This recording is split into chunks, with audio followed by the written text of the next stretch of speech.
question and answer to, sir. Mhm. Parang medyo bet na bet ka talaga nito mga to eh. Lahat daw Oo ng nga. hinawakan nila sa'yo matigas eh. Eh, ano eh. Ano daw? Oh, blocking daw ako. Yan.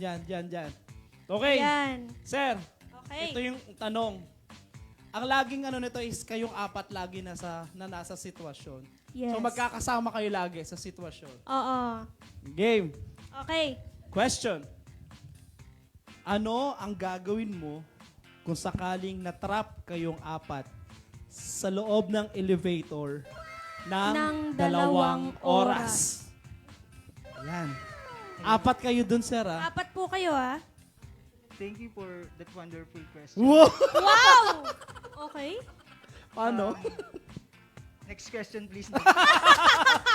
Oh, may humor. Kaya pala, thank you for that. Oy, Thank you. tawa.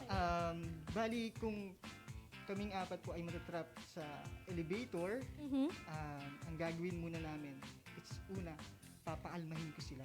Ah, okay. Alright? Bibigyan mo Kasi sila ng ano, sige, pampakalma. pampakalma. Yan. Kakalma. Then, iisip po kami kung paano kami makakalabas, syempre. Mhm. Doon sa loob ng elevator. And then, ilang oras po yun? Dalawang Dalawang oras. oras. 2 oras, napakatagal. So, habang hinihintay namin yung oras para makalabas kami, it's time na rin at it's a great opportunity for me Wow. na makasama silang tatlo. Great opportunity. Ano po?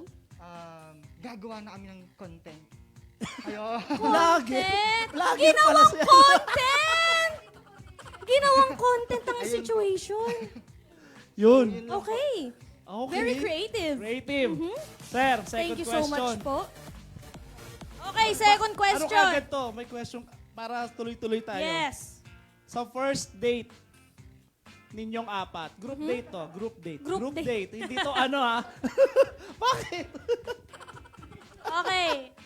Saan mo sila dadalhin? At bukod sa kumain kayo, ano pa yung i-offer mo sa kanila doon sa inyong Ano first pang group klaseng date? date yan? Bale, after namin kumain, diretso kami ng bahay. Uy! Inuwi ka agad sa bahay. Inuwi?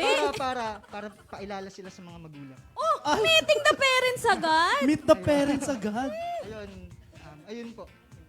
Ah, may respect. Masyadong medyo Overspeeding limit. bawal sa highway, overspeeding. O next, last. And next. Kung ikikiss mo sila, syempre sa isa yan ah. Isa-isa na. Saan mo sila ikikiss at bakit Bakit? doon? Swerte ko dahil ako yung nauna. Hindi nyo na to pwedeng gayahin, no? Oh, tama, bawal mangopya. Hindi ata nila naririnig. Ayun, bali sa forehead, sign of respect. Wow. Sa kanilang tatlo Sa na yon kanilang sa tatlo na ba forehead. yun? O, iba-iba. Parang ayaw mong halikan ka sa forehead lang. Huy! Sa Thank you, kanilang sir. tatlo na. Para sa kanilang tatlo daw. Yes, it's a sign of respect.